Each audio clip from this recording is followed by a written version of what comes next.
Could everything be automated, or do you still have to keep that human element into it? 57% of work can be automated. The 57%, is it the human element of the job that we're taking away, or is it actually the bits that are taking the admin and heavy processes that are causing the pain for the businesses that we're automating? What do you think is the one tool that every small business should implement right now? One tool that every business, if they're starting off in any form of AI, is, as you rightly said, it would be investing in the LLM. So whether it be ChatGPT, whether it be Gemini, whatever it might be, those are your starting points. But where do you think AI would be by 2030? I think the World Economic Forum is predicting that there's going to be a net increase of 78 million new jobs created by 2030.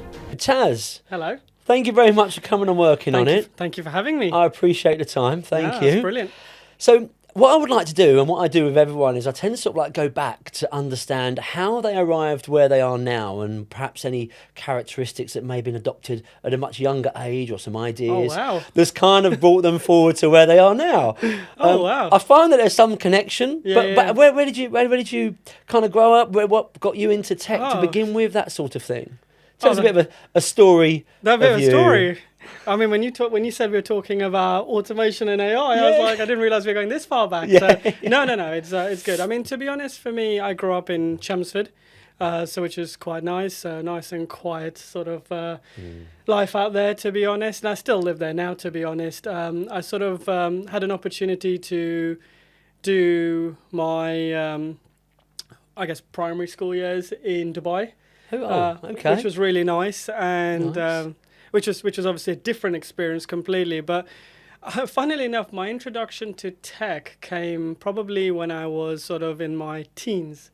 Remember the age of and I don't know what the audience is like of this, but I'm going to talk about dial-up and things like that, when we had those, and MSN Messenger and all of those things, where we started to really get into tech. And that's what really fascinated me, to be honest, is that this is something really cool. Yeah.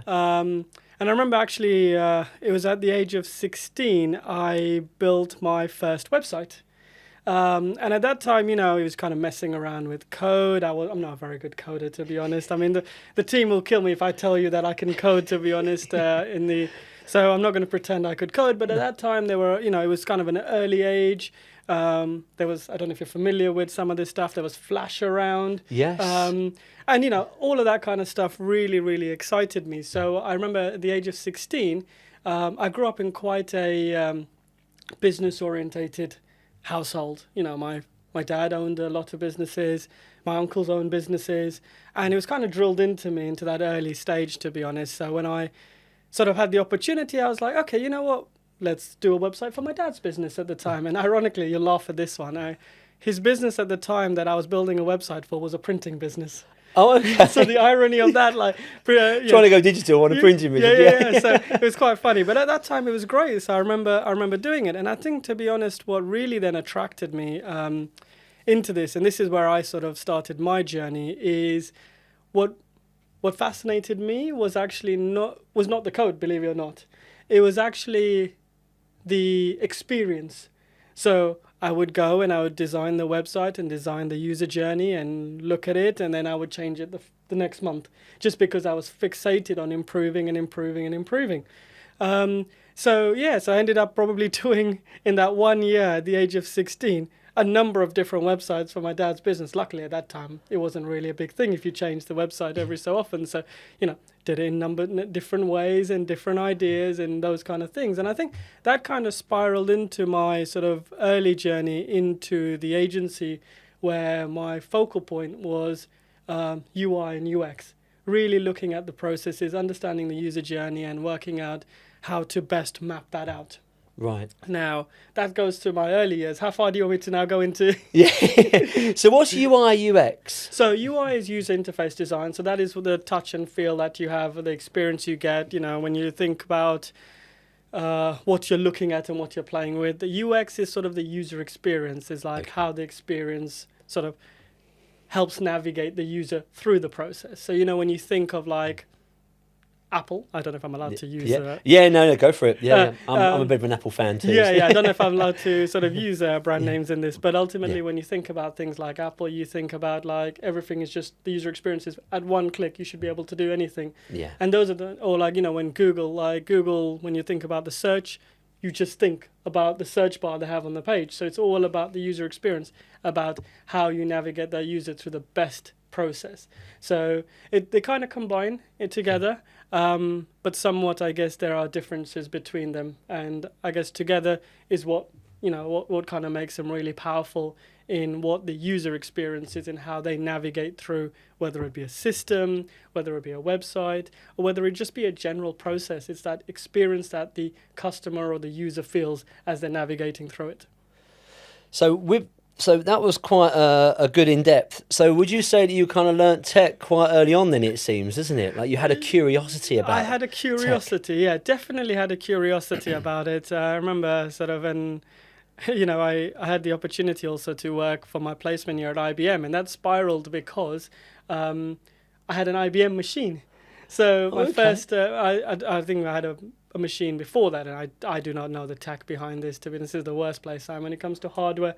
But I remember having an IBM machine, and I was just fascinated about this. And I ended up saying, like, you know what? If anywhere I want to go do my placement, I want to go do my placement in IBM. I really want to experience the tech side of this. It's the cutting edge, the innovation side of it, and like really get into it. And it was fascinating. So from an early age, I've been fixated with tech, so to speak.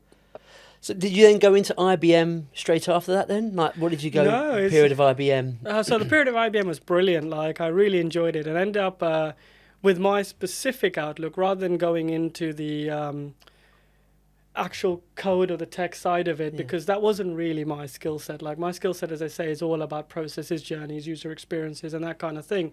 My particular skill set anyway. Yeah. So I ended up working in the marketing side for software in IBM, which was fun. It was really, really lots of fun. I got to do lots of fun things like go and attend Wimbledon and work on Wimbledon campaigns. I got to attend regattas and lots of fun stuff like that in the marketing side of things.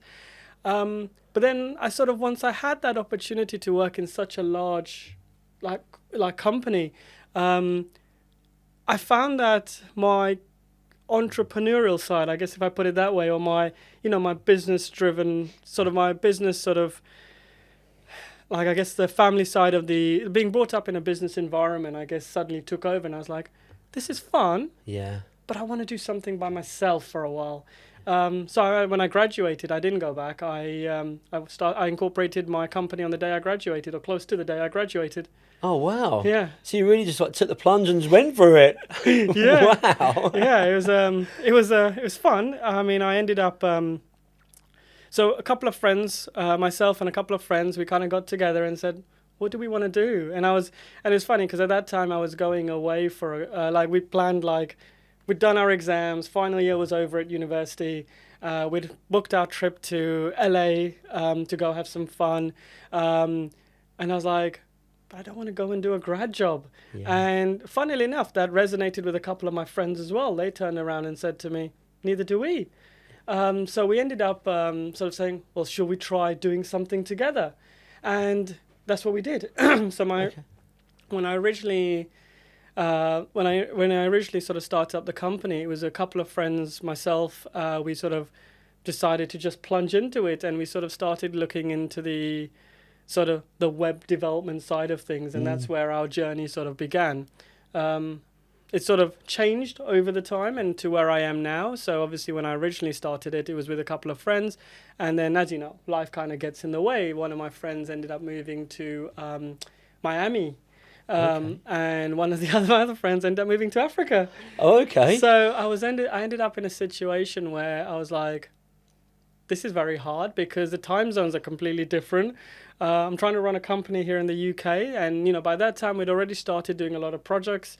We kind of decided, like, our first project was actually with our university, Aston University. So I kind of went back and said to my management consulting lecturer. I was like, hey, this is what we're doing. Can you help us? And he did. Yeah. He helped us. Oh, wow. He helped us quite nicely. And so we ended up doing a few projects and we started to build client base and we were we're slowly starting to build that momentum. And then suddenly it was like, but this is becoming really hard.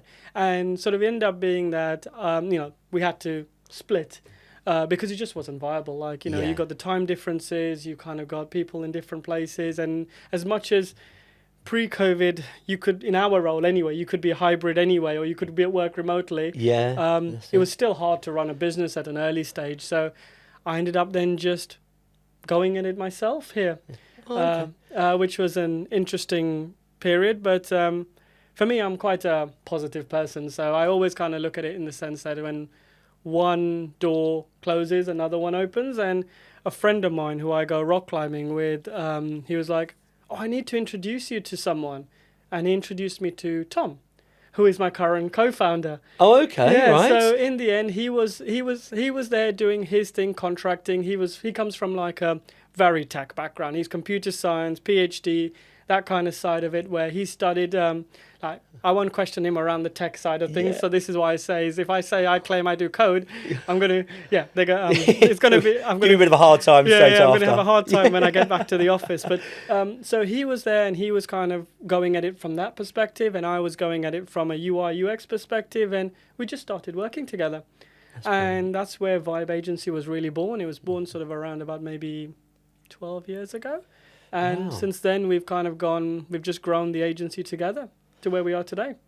That's amazing, isn't it? But I think it sounds like then you've had that curiosity, that hunger to do something yourself and build something yourself. Yeah. And obviously now you've got like co-founders and so on. But from when you graduated, like literally that very day, okay, done. Right now, let me get on to what I'm supposed to be doing. Yeah. I mean, that's pretty amazing, isn't it? I mean, it was it was risky in the sense that when I look at it back in hindsight, I was like, yeah, I don't know if I would do the same decision today. Now that I'm a little bit more cautious. I mean, at that time, there's nothing really to lose. I mean, the worst case scenario is I'd be like, oh well, I'll go get a job. Yeah. And fortunately, I haven't had to. Yeah, that's it. Yeah. So far, so good, to be honest. So, but yeah, as you say, it's just one of those things. Like, I think I'd always kind of envisioned running a company, and I just thought, you know what, let's just do it. What's the worst that could happen?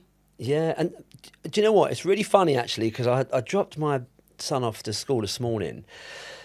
And as I drove past the school, there was a couple of children. Don't know why I'm saying this, but it just goes back to what you said earlier on about you thought what was worse that can happen, but probably in hindsight now you probably wouldn't do that same decision back then when you were younger. But these group of children were sitting down on the floor. Although it had rained the night before, it was wet ground. They were sitting down in their school uniform, just sitting down. And as I drove past, I was like, oh my God, they're going to be wet throughout the day. Like, what are they doing that for? But then it suddenly dawned on me, I was like, children live for the moment. Yeah. And they enjoy life there and then. And us as adults or older people, and as you go on, life gives you new knowledge, but it gives you both positive and negative knowledge, like ways how you can do it, but also ways where you shouldn't do it. And a lot of people think, well, I shouldn't do it because of these reasons. But if you went back, rewound 10, 20, 30 years, whatever it is, to your younger self, you wouldn't even think about why you couldn't do it because you'll only see the goal at the end of it. So that's what I want. I'm going to go for it. And I think that's probably why you say that, in hindsight now, I probably wouldn't have done it that way. But it's great that you did because I think that a path is laid out and you've travelled down that path and because of the decisions you've made, even though it was years ago, I think you are where you are today because of those decisions that you've made. So that's the thing. So you say in hindsight, I think it was definitely the best decision because here you are today. Yeah, well, this is it. Like you say, you don't know how things are going to play out. And like you say, it's one of those things where, it could have gone completely differently, but it didn't. And you know what?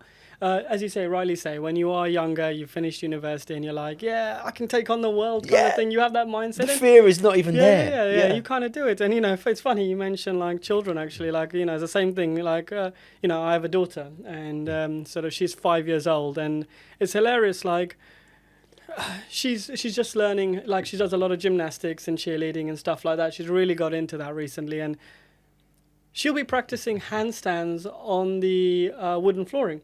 And the funny thing is, she won't just sort of do it. She'll sort of run and do like a massive handstand. And then the other day, she just went flying into the radiator. And I was like, oh my God, are you okay? She goes, I'm fine. She's just going to go opposite. I'm fine.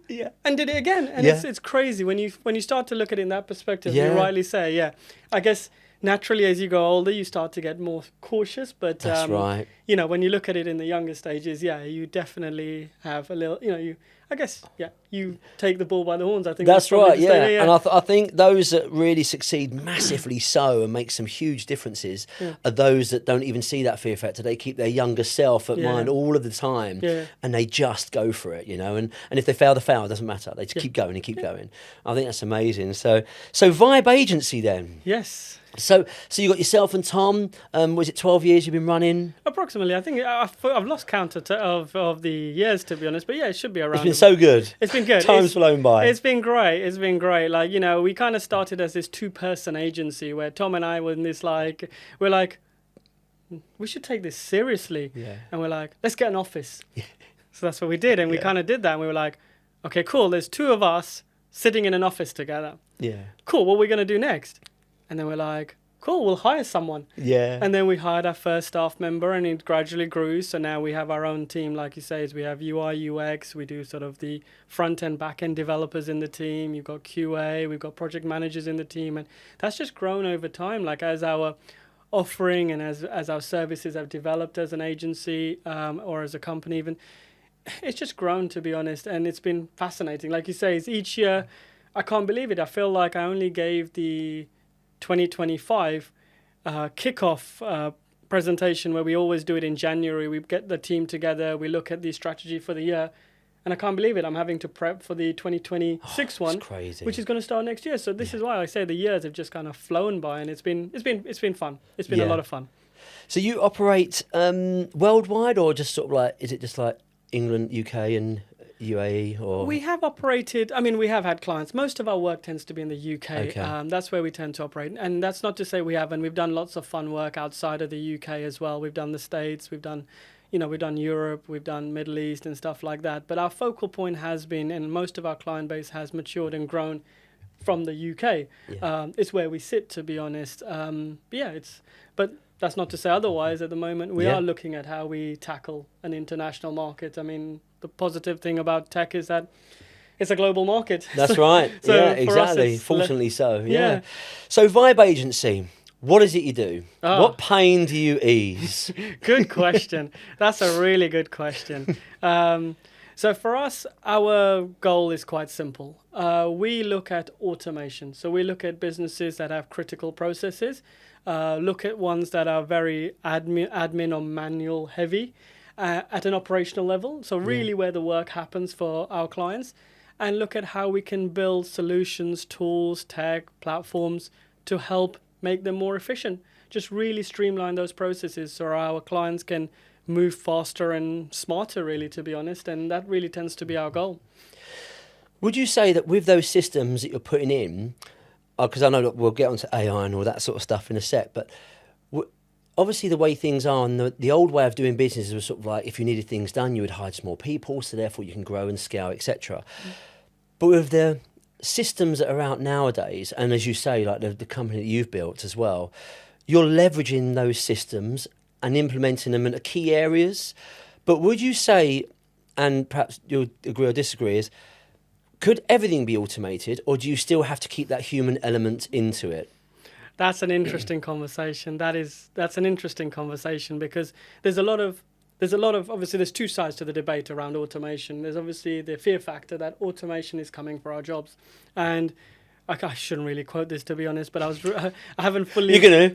I'm gonna. But the reason I shouldn't quote it is because I haven't read it, and McKinsey released a report just this week. Actually, I think it was just this week, and I've only skimmed it at surface level. Okay, I see. So I don't want to quote too much from it because I haven't fully read it. I might just be completely paraphrasing, and I'm hoping I'm not. But ultimately, I think it said, looking at today's workforce, 57% of work can be automated. Of service based, or just workforce in general in the country? Just in general, like across the sector, like there's so many studies now done, and when you put that into context, it strikes a fear factor. You think, oh my God, is that 57% of people's jobs that are going to be taken away from AI or automation, or in general, whatever you put it in, into that context. But the reality is that the bits that are being automated are the bits that, because we have to look at really the 57%. Is it the human element of the job that we're taking away, or is it actually the bits that are taking the admin and heavy processes that are causing the pain for the businesses that we're automating? And pretty much, as you know, when we look at it from that context, if you're saying that 57% of the of work can be automated with today's tools, if we focus on it being the 57% of the bits that are the slow moving parts in terms of the processes, in terms of the admin heavy manual work, then actually we still need to keep the remaining, because we still need the human. That's and right, yeah. What we are really doing here then is, to be honest, we're saying is, if we can automate that, well, can we make more space for the human element to grow? And that's the interesting debate, actually, to be honest. And you see a lot about this is like, actually, to be honest, but how is automation helping increase the human element, or giving us capacity? I mean, as a business owner yourself, you get tied down in a lot of things. Sometimes the strategy side falls behind because you're so busy doing potentially admin. But if you were to say you could cut your admin time down significantly, that would give you so much more space to be able to focus on the human element. So, the strategy side, and all of that kind of side, which means actually, I don't think automation could take over. I don't think you could 100%. I mean, I'm sure there will be arguments either way, but I don't think you could 100% automate an entire process or entire business, to be honest, because you still need humans. I think that's a really valid point of sort of like keeping that human element involved, because I feel that human interaction is something that really builds deep, meaningful relationships. Yeah. And you could probably argue that business is all about relationships. Yep. You tend to go to a preferred supplier because you may know someone, or you've had a connection with them in some way or another. That said, we're doing it with our intelligence level at this point in time now. Fast forward a few years, and all of a sudden we're more equipped with some more information. We might go, actually, I mean, they can actually replicate exactly how we act and so on. Who knows? You never know. But it was just, it was funny because when you look at it like the whole journey, and like there was a thing that I was at, I'm members of this mastermind thing, and they done a poll of like, what's the key things of there's about 20 different bits that are really great about this package, this membership.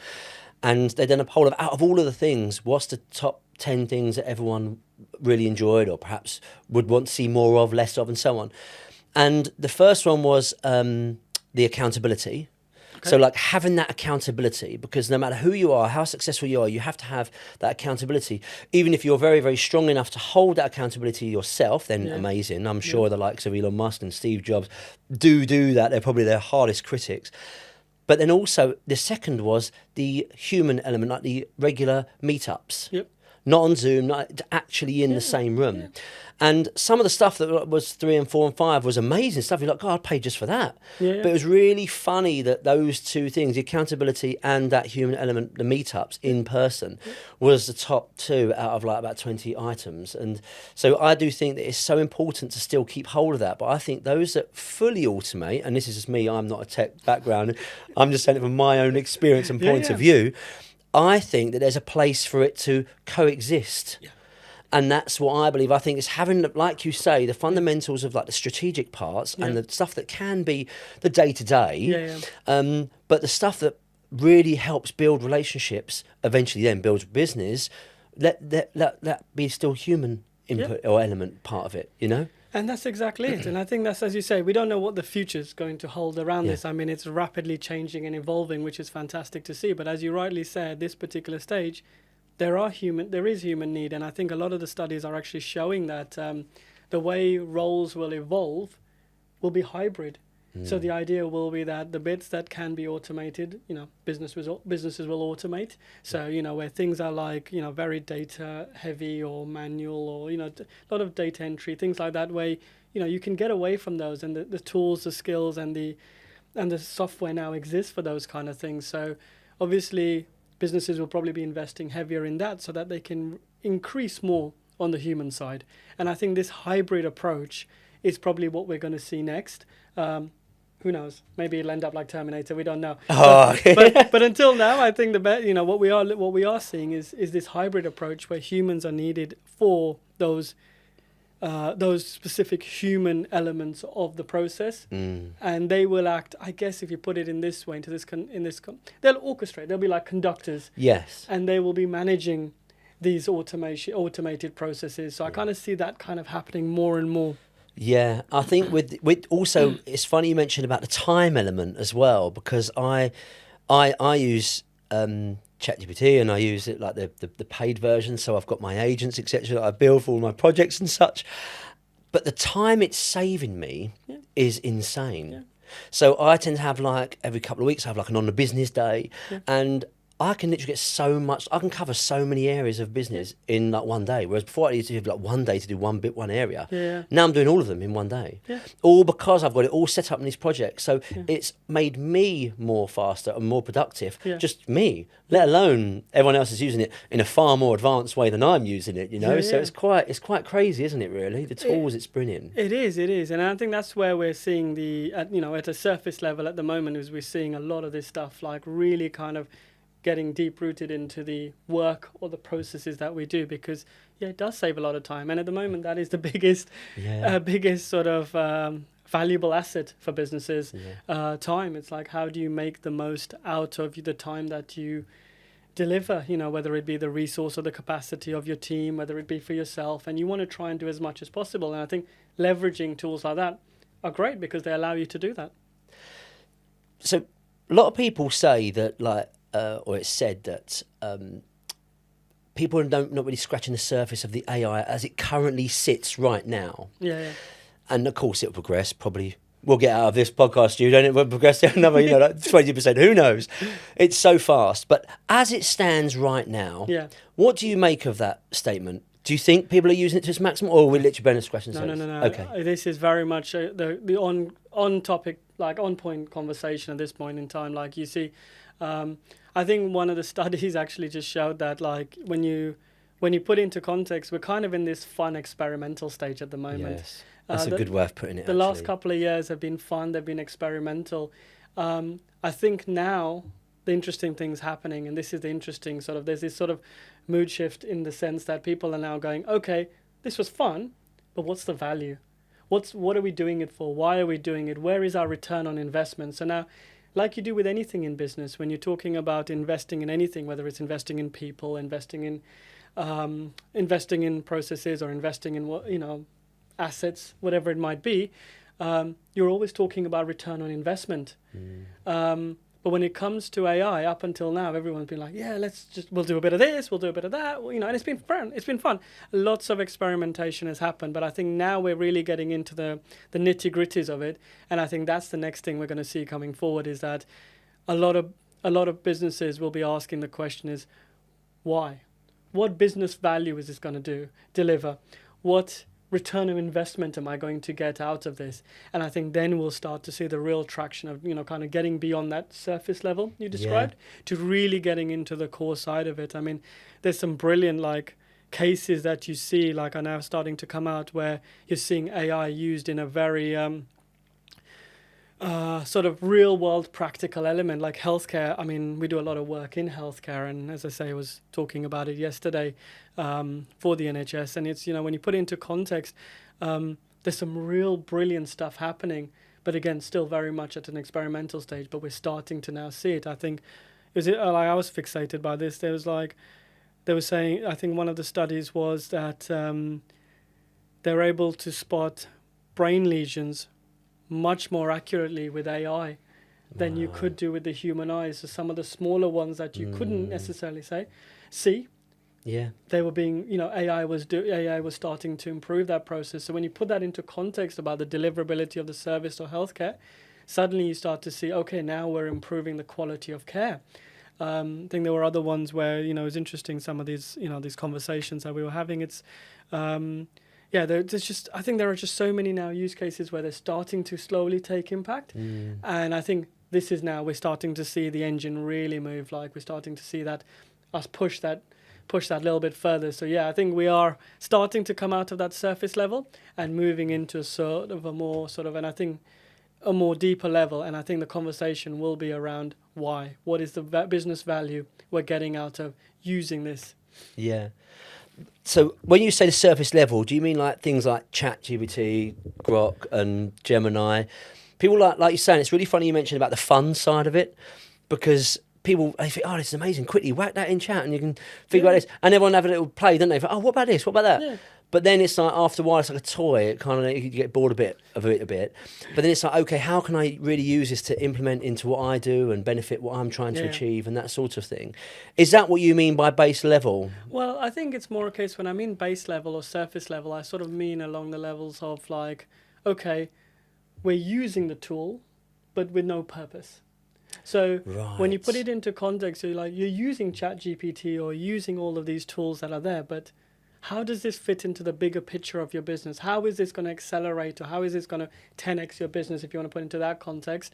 So that if I'm using ChatGPT, that is intertwined into the processes that you're doing to deliver the right result. So that's kind of what I mean at a surface level. It's kind of that experimental stage where, we're recognizing certain tools are great for certain things, some are better than others, and we've kind of got to that stage. But sort of, as I say, it's more that intertwining it into the overall process and asking that question of where you can use it to deliver business value is what I mean by sort of digging deeper. Yeah. When when you said about people sort of using it for fun and stuff, like, because some people say, ChatGPT is like, it dampens the brain, or it dampens your own knowledge in a sense. Yeah. So do you think there's any truth of that? And I've got this really weird thing, actually. You'll be able to say to me if I'm like miles off the track or not. So I think that, like when they say you are the average of the 5 people that you spend your time with. Yep. Now, if you go into a room that's with successful people and, got all of this experience, and imagine you go into the room of the best minds of the world, you're going to come out of that room another level or two above in regards to intelligence, or certainly what you know. Yeah. Now, I think, put it in the ChatGPT perspective, or one of these search engine. What is the right terminology of like ChatGPT or Grok, or what's the right terminology? They're AI just, platforms. tools. So if I use it, like, it sets up all my projects. I ask it questions. I have a little bit of a conversation with it, backwards and forwards. I'm like resistance and that sort of thing. And now that's how I use it. But then you get other people who just ask it a question and they shut down it. Once they've got the answer, they shut the app down. Now, I would say that if you put it back to my scenario of the room, you kind of go in, you engage in conversation, and you're having that two-way conversation. Or if you're not really taking advantage of this tool that you have, this room of the best minds, you go in, you ask one question, you walk out. Yeah. It's almost like that sort of thing. Am I miles off there? Because if you say I'm right, I'm going to carry on using that. No. I mean, as you rightly say, like with any tool that you use, and this comes down to any tech. So even if you take it away from the broader AI, like the sort of the narrow AI spectrum, and look in the broader sense, the value you get out of it is dependent on how much you put in. Yeah. So if I want to just open up ChatGPT and just ask it a generic question and hope that it's the right answer, yes, maybe it's got it right. I mean, possibly has. Yeah. But the truth, and this comes like within any place, the more I conversate with it, because again, these are conversational models. You have to remember they're like language LLMs, so they're language models in that sense. So they're based on conversation. So the idea is that where they really are powerful is the idea of having conversation. And it's the same way as you and I having a conversation here, where we're learning a lot about each other. And if you'd have just asked me the one question at the start and sort of said, "Hey, Taz, you're from Vibe Agency, what do you do?" and we'd stop there, you probably wouldn't have got much out of it, to be honest. But in this particular case, the conversation is the important part, because that brings in the idea of the back and forward. And that's the same in the human element. When you talked about it, you could do the same thing in that room of the 5 best people in the world. Walk in and ask one question, "How are you?" Yeah. Got nothing out of it. Despite the best minds are in the world. Exactly. That's it. Yeah. So, again, same thing applies there. The same principles apply. The same thing you would in human. You would go into that room and you'd get the most value out of it by asking the best questions you possibly could. And I think the same applies here, is that the more you conversate with it, the more you realize. And AI is not perfect. We have to recognize that. I mean, like, AI does hallucinate. That's a known risk of AI. So it's not always going to get it right. It's going to do its best, but AI has been designed to please to some extent. That's true. So if I tell it, and a number of times I've done this, I'm like, I've told it something and it's just gone, "Oh yeah, you are right." And I was like, but I was questioning you, and and I was like, are you sure I'm right? And you almost have to ask it Yeah. again, and then it's like, let me check that for you, kind of thing. So this is what I mean, like AI isn't perfect in that That's sense. right. So that's why I would say that, yes, I mean, if you're getting the best answer first time, that would be quite impressive. But the Yeah. reality comes from that conversation back and forward. So the way you're describing it and using it tends to be the way businesses are using it. Yeah. One quick little tip that I done, and I kind of picked this up, and it was like, I was like, tell me, be brutally honest with me. Even if it's the hard truth, tell me, does this work? Yeah. And then it came back saying completely different. Well, now you asked me to be honest. And it completely flipped everything it just said. I was like, all right, that was quite tough, but all right, okay, fine. It can be. It can be as brutal as you want Exactly, it to. yeah. So, And that's the thing, and this is where, you know, the difference between human and artificial intelligence is it doesn't have empathy. no. It doesn't have a context of how to behave socially. Yeah, that's So right. it's almost to the sense, and this is why I say, you know, kind of pivoting back to what we were talking about earlier around human side of it and comparing it to artificial intelligence, the empathy is still needed from humans, Exactly. regardless of how much AI and automation Yeah. can do. And this is what I say is like, it will answer however you want it to answer, to be honest, without the context of recognizing the human empathy, to be honest. So that's why, as you say, it can be as brutal as you want it to be. If was you tell brutal. it to be, yeah. It won't recognize the boundaries. That's right, yeah. So I appreciate that it's newish for you. Please correct me if I'm wrong. But I wanted to get onto the NHS part. Okay. So perhaps there's areas that we can't go to. I totally respect that. But what is it you found that perhaps a gap in NHS? Would I be right in saying that there was a gap in the service that you probably thought that it could do with Vibe agencies' input? And what is it you solved there? So we've been working with the NHS for 10 years. Oh, Over 10 years. Yeah, Okay. yeah. They were they've sort of been client of ours, and you know, I think it wasn't necessarily we went in with the idea of solving a problem, to be honest. We just provided the right services from a tech perspective. So, you know, at that time, you know, at the early stage, you know, we were building booking platforms for them and looking at how we can automate booking processes. So, you know, when we were working alongside the training hubs, so the training hubs were set up by the NHS to deliver training and develop the educational side of so to provide the training and education side to the primary care workforce. It was all done manually. So from our part, it was a case of, you know, we went in and we said, look, why does it have to be done manually? Like, you're a small team, capacity is massively a big problem in the NHS and resource in that particular sense.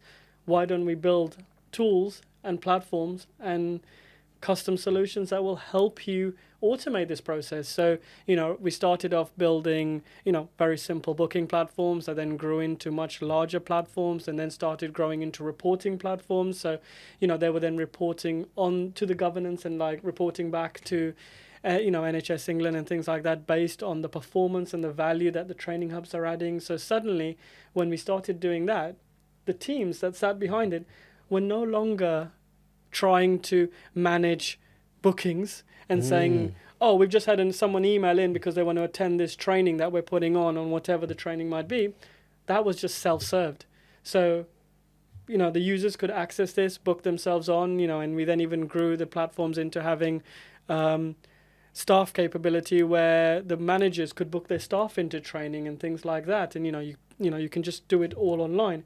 And I think that's where we started, and that's kind of where we actually grew from, to be honest. So, you know, my early stage I kind of described as, you know, I enjoyed the user experience, the process, and really understanding how you can make it better and better.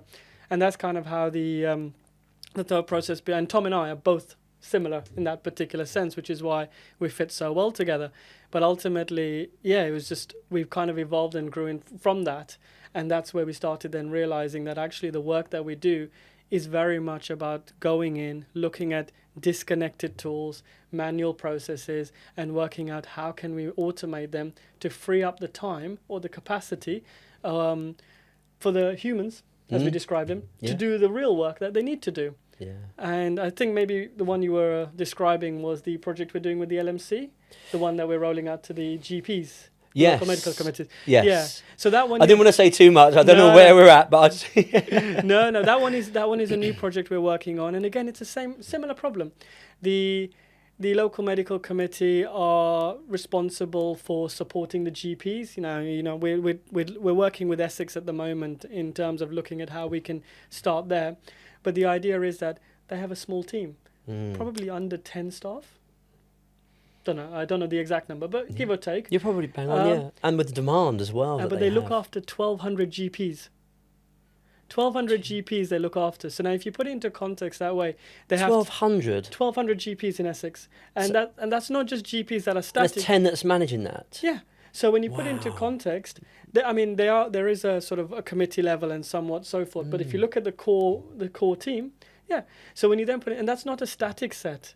You've got like GPs moving in and out. Constantly GPs are changing. Some are moving into the area, some are moving out. So, when you look at it from that context, most of their time is spent answering queries and emails, updating spreadsheets to kind of keep an up-to-date GP workforce data, so they know who's within the area and who they're supporting. And it was impossible. When you put it into context, it wasn't impossible. They've been doing it for years. But when you put it into context, those manually driven processes were taking away from doing the higher value tasks that they should be doing. So this is where we've kind of stepped in with them, and we're looking at how can we automate these processes? So we're building, AI-based tools to provide knowledge, so that provide instant answers to questions that GPs have, to save them phoning and emailing. Again, everything today you see, users want self-serve. I want to be able to do it myself in my own time. So that works really well here. There's a whole, believe it or not, this is the first time I've seen this, but there's a whole nomination, election and balloting process that they do around the committee. It's a very old school organization, and that's the way they run. And it's been fun. It's been really good getting into the nitty-gritties of how they work in terms of the processes. But believe it or not, that was all done by email and paper. That's crazy, isn't it? And this is where we're like, well, how much time are you spending there? Yeah. And by investing in automation, could you be improving the quality of the service and the experience to the GPs? Could you engage more with them? Could you benefit from better reporting because you'll have you'll have data. You can now start reporting on data.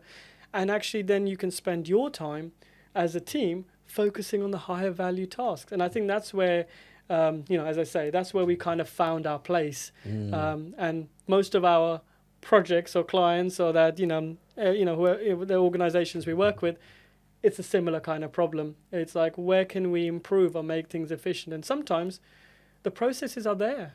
They will have automated tools in place, but they might just be disconnected.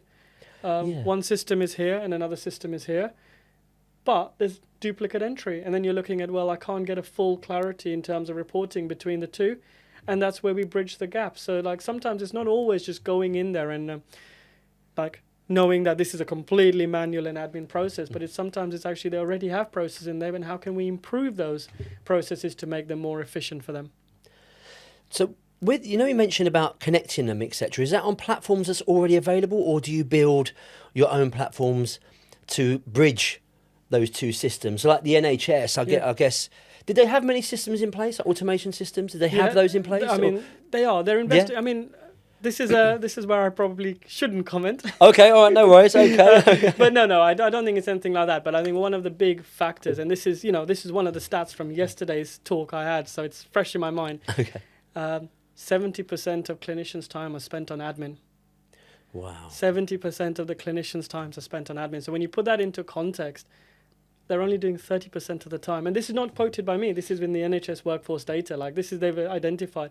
And they have then obviously introduced a new 10-year plan, which directly says that automation is a key piece to moving forward. And they recognize that. So they are, this is where I say, this is where, it's sort of a very, it's a very, the NHS is a huge organisation when you put it into context. It's one of the biggest, isn't it? It's a minefield in that particular sense. But ultimately, as I say, you're starting to see things start to join together. You're starting to see things now become available. NHS Digital does have ODS APIs. So even in the new system we're building, we're connecting with that data source. So when a GP enters their GMC number, we're pulling that data directly through from the NHS. So we're reducing the possibility of error. So that way the data is in sync as best as we possibly can. So so when you're connecting things together, as you say, it doesn't have to be on such a grand level as the NHS. I'll give you sort of a slightly different example as well. Something as simple as, we are, one of the clients we've been working with this year is Chelmsford City Football Club. Okay. Their local team, we love them. We're actually sponsors of the team, so we ended up sponsoring the team as well, which has been a lot of fun. And it's been taken over by new ownership, and they've been done really, really well this year. They're through to the FA Cup second round, which is really exciting. But it was a simple thing, like they had one system in place which managed their ticketing, and another system in place which handled, which was on the website, which handled their fixtures. Right. And again, this is such a small level of connecting systems together, but they were entering data twice.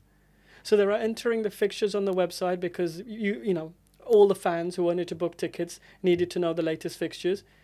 And then they were going to the ticketing system and uploading all the fixtures with the tickets and then manually connecting things together. And that's not because that's the way they wanted to do it. It's just the way it has evolved. The process worked that way. Yeah. And that's where, when, we started working with them this year, and obviously under the new owner, the new owner and things like that, the very much focus is on how can we automate things. And it was just a simple connection. We just had to integrate directly with the ticketing system, and we automatically generate the content for the website where the fixtures sit. Yeah. So again, that wasn't a huge bit of connection. But even connection can, like little integrations and automations like that, can help free up so much time. Because if you think about it this way, that, if someone is human, manually entering it here and here, you've got data repetition, the chances of error are higher. You've got to keep two things into sync when suddenly a fixture's been cancelled because of this reason. You've got to change it here and change it here. It. Yeah. Suddenly you run into those problems. As easy as it is when it works, it's, you think, okay, it works, I just have to upload it twice. Yeah. But then when you actually then start to get down into the nitty-gritty of it, you end up falling into other traps that fall later. But with that as well, I think that it's limited for scaling. Yeah. So if we used, let's say, a business, let's say SME, small, medium-sized business, every business owner, certainly when they start, they have that vision that they're going to be the biggest globally. Yeah. I think so anyway, unless it's just me. No, it's a great way to think. Yeah, exactly. Yeah. I'm thinking globally. Yeah. And with that, you think, okay, so whenever my team implements something and they say, we should do it this way, I'm all like, okay, can that work if it's a satellite office in another side of the country, in another side of the world? And or could it work with 100 staff or, 3 or 4 times more amount of staff that we have currently? And then if the answer is no, then it's not the right system because we're not stationary. We're not staying where we are now. So we are going to grow and that's that whole entire sort of goal. So let's set up the systems right way now. Yeah. So you're saying about that, do you know what? I'll just do it. I'll enter it twice. It's no problem. Yeah. But then you think, well, okay, can you do that if you 10x the amount of load that you currently have? Yeah. And the answer would probably be no, in which case that's perfect time. Okay, we need some leverage here. Okay, what's growing at the moment? Tech and AI. Okay, let's, look at that as an option. And I think that really lends itself to growth and scale. And I think that's quite amazing. So imagine like an SME. Mm-hmm. They've got their CRM, let's say, and let's say they've got an operational system that perhaps doesn't speak to each other, and they've got emails and such for marketing, and then they've got like their follow-ups, etc. for sales, and then they've then got the operations side where they, let's say, schedule a team or they deliver their product or whatever it is they're doing, and then they have their financing. Would you come in and say, right, I'm going to assess all of these 5 key areas, and I'm going to bridge this gap here. There's a gap here, there's a gap there. Would you, or is there a possibility of building platforms that might not be on the market? Because imagine, you'd go onto one of your platforms and you say, okay, right, this is my problem. Can you find me a good solution for this? Yeah. Or would you need someone like yourself and Tom, etc., to come in and say, right, okay, we're going to build a platform like you've done with the NHS. And you can say, right, okay, I'm going to bridge this gap because this person over here or this system, can speak to this system. Mm. Is there ways of getting around that? And if so, what would each system need to have? Or is it you can just work with anything? What would be the limitations and the capability of that sort of thing? That's a fair question, to be honest. And I think with that one in particular, the bit that we focus on is because we work quite closely with businesses at an operational level, they're quite critical processes. So a lot of the solutions we build are very custom solutions. So Customer experience kind of. custom development, like Right, yeah. okay, Now okay. it's not that we're completely building from ground up. We'll be using best practices and frameworks. So it won't be like, oh, we're starting every project from scratch. Yeah. There will be frameworks that we use as our base in terms of how we build things. But yeah, sort of when we're looking at those particular cases there, it's not a case of just kind of running in and trying to put out every fire. And that is a mistake we often see a lot. Like businesses will come to us and say, we need to change everything.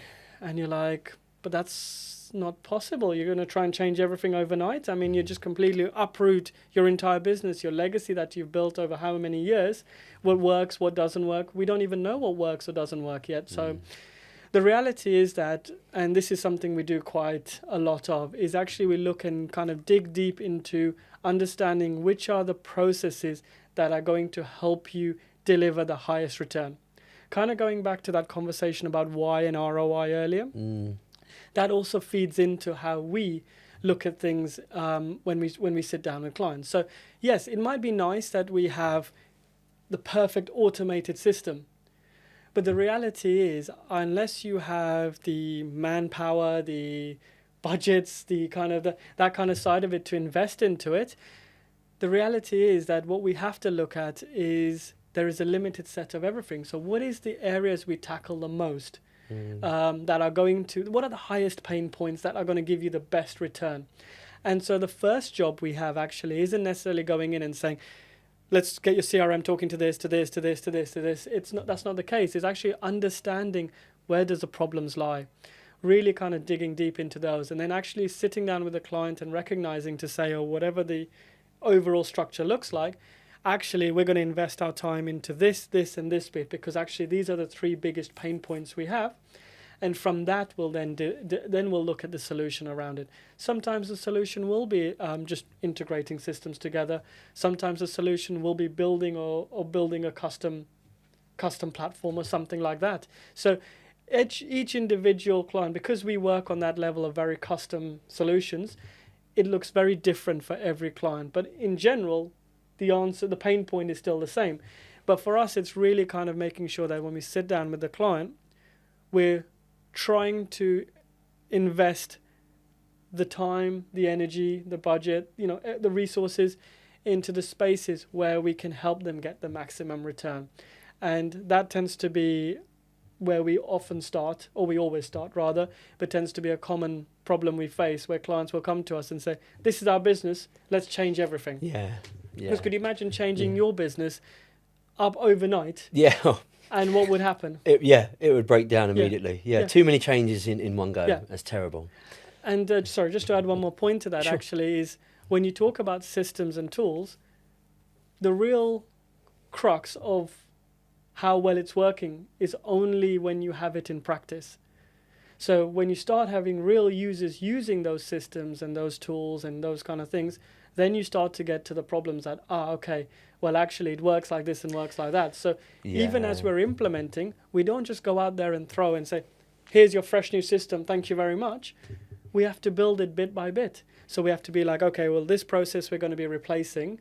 Okay, we've understood how it works. We've looked at all the edge cases. We've understood that, in this particular scenario, what happens, and this exception, how do we handle it? Okay, great, we've documented that, and now we've got now we're building the process. Even once we build the process, you still have to monitor it before you go and change something else to make sure it is working correctly. Because in a real life situation, you won't have captured every little bit. So that's why I say is, it's not about trying to tackle the whole system. It's identifying the key problem areas and working on those, and then implementing them in a way where it's manageable for the business. Because as you say, if you uprooted your business tomorrow and changed everything to be the perfect automated tool, I think you would still have problems, and you'd have different problems. Yeah, that's it. Yeah, exactly. It's ones it probably couldn't foresee, isn't it, really? Yeah. But I think it's good whenever you implement something new of any kind, tech, whatever it is, a new strategy, you've always got that testing phase. So I think to do so many changes in one go is very dangerous. I'm not a massive, sort of like a business owner in regards to some of the ones that are out there at the moment, but I would imagine, you can imagine that being an absolute car crash, couldn't you, doing so many changes. Oh yeah, definitely. And when we're working at an operational critical level, like this is the thing that makes the business tick on a day-to-day. Yeah. it's not something you can really just go and change and uproot straight away. Yeah. You know, if suddenly the business can't operate, then you run into the problems. Well, how is it going to function? How is it going to run? So this is why, you know, a lot of care has to be given in terms of the processes and the way we approach it. And that's why I say, you know, a lot of it is really first the planning, really understanding the why. Because I mean, the one question we get asked a lot is, I need to introduce or embed AI into my processes. Yeah. We're like, why? And there's no answer. and often that's an obvious telling point for us, that they're just doing it for the sake of doing it. But really, once you kind of start planning and understanding the why are we automating this process, what is it going to help us achieve, where's the value for us as a business, what return of investment is it going to get? The same applies to AI and any tool you would do. You know, so that's why I say that's really the starting point. Once you get through that, then it's about kind of working through that journey and implementing it. And then that's where you kind of get to the doing phase, so to speak, where you're building the solutions and the tools and things like that. And those can look different depending on the different side of the businesses that we're working with. But ultimately, as I say, then once you have that in place, it's not just, oh, great, it's done. It's more a case that, okay, now that we have in the live environment, have we caught every bug? Is there an issue here? Have we not thought about this? Because your business doesn't stand still. No. I mean, I imagine tomorrow you'll have a new idea. Yeah. But if you've built your systems today, we're never going to have thought about what's going to happen tomorrow and when you've had this new idea. True. So we also need to make sure that these are scaling and evolving. So as you're scaling, they need to also scale. And that's why I say there's a constant process of how you're doing this to make sure that it is working as a best fit for every business. Yeah, I think when you get that, though, it's definitely looking at the larger picture, isn't it? Like you say, the why. Why do you want to do this? Yeah. You know, I think that's a really good thing. So, Taz, we've got some quick fire questions. Okay. Here we go. Go on. Right. What do you think is the one tool that every small business should implement right now? One tool that every business should implement right now. Oh, that is a really good question. Listen, I'm not really working well on Quickfire here. Quickfire. Can I pass? No, no, come on, give us something. Give you a tool. Doesn't have to be like a quick fire, whatever you think it would be. That would really help everybody, even on a day-to-day. On a day-to-day. I think we've already covered it. I think it's the one tool that every business, if they're starting off in any form of AI, is, as you rightly said, it would be investing in the LLM. So whether it be ChatGPT, whether it be Gemini, whatever it might be, those are your starting points. If you aren't already doing that, that would be my first place, is say start understanding how you could use those to help, whatever process you're doing. I mean, I'm not saying it's going to change it, but, that would be my answer there. Okay, good one. Okay. And where do you think, and I know this is going to be a real personal opinion, but where do you think AI would be by 2030? Oh. Okay. So, I should know the numerical values of this. Do you want the numerical values? Yeah. So, I think they were saying that, I was reading this sort of a couple of weeks ago, whilst I was on holiday, so yes. As you do some leisurely reading, and I came across it. I think the World Economic Forum is predicting that there's going to be a net increase of 78 million new jobs created by 2030. Created? Yeah, created. That's amazing. There will be jobs, obviously, that will be lost, but yes. net increase of 78 million. And if I've got this right, I'm sure someone's going to tell me, although I haven't got it right. I think they're anticipating. So I think the current spend or investment into AI this year is 1.5 trillion. Worldwide? Worldwide, globally. Okay. But I think they're expecting it to be around between 4 and 5 trillion by 2030. So wow. I think it's only going to go in the way we think it's going to go, in terms of it. There's a very positive outlook, and I think it's only going to grow. And I think we're only touching the cusp of it, as we said. I would say. I think as more and more use cases come and as it matures more and more, I think we'll then start to see what those real use cases are. And I think, as I say, I'm excited to move to see what comes out of what we've been doing on the experimental stage, to really start hitting the value that it brings to, whatever it might be. It might be customers, it might be businesses, it might be patients in the NHS, it might be users, whatever it might be. In every role that it hits, it'll be interesting to see, how that brings about a positive change. Okay. And what's the next 5 years for Vibe Agency? What's the vision? What's the vision? The vision. So the vision for Vibe Agency in the next 5 years, it's just to grow. We are sort of massively set on growing the company, like, working more and more, delivering new solutions, new tools for our clients, helping them embrace more and more of these, more and more around the automation side. We are quite fortunate this year. We've been picked as part of the Grow London Global program. Oh, wow. Which is an interesting program where they help businesses expand and grow internationally. Yeah. So part of it is we're looking at what that next step might be. So you kind of asked earlier, well, are we a global entity? So to wrap we'll be soon. to wrap it up nicely, to be honest, is we're not now. So I think in the next 5 years, our outlook will be how can we increase our reach globally, to work with more businesses, to help more organizations, and that's kind of probably one of our key mindsets in that sense. Amazing. So where can people find you? Where can people find me? Yes. You can find me in Chelmsford. Okay. Our offices are there, so you can find me in Chelmsford. Me personally? Yes. You can find me on LinkedIn. So you can just search my name, Muntazir Panchwani. So you can find me on LinkedIn and connect with me. I'm always happy to have a chat. But generally, as I say, we're there. Just pick up the phone and give us a call, or just drop us a message, and by all means. What's the website? Is it Vibe Agency? Vibeagency.uk. So our website is vibeagency.uk. .uk. Okay, Yeah. Right. Okay, brilliant. Thanks very much, Taz. Thanks very much for coming on. No, thanks for having me. I appreciate it. I really particularly like the work you're doing with the NHS, because I'm a bit old school, sort of, where the NHS, I really admire the NHS, and I know that the people who work there are absolutely amazing people. Some of my family work there. Yeah. And whenever I've been there, thankfully, touch wood, I've not had to experience it much, thankfully, but I know that it's an amazing service to have. And I know that they're getting squeezed from both ends, from the demand and the finances, the stress of the organisation, the structure, all of that sort of thing. And it's not their fault. I know people have to go, like them people in general, it's not them. They're really good people. It's just the demand from one end, and of course the structure and the budget from the other end.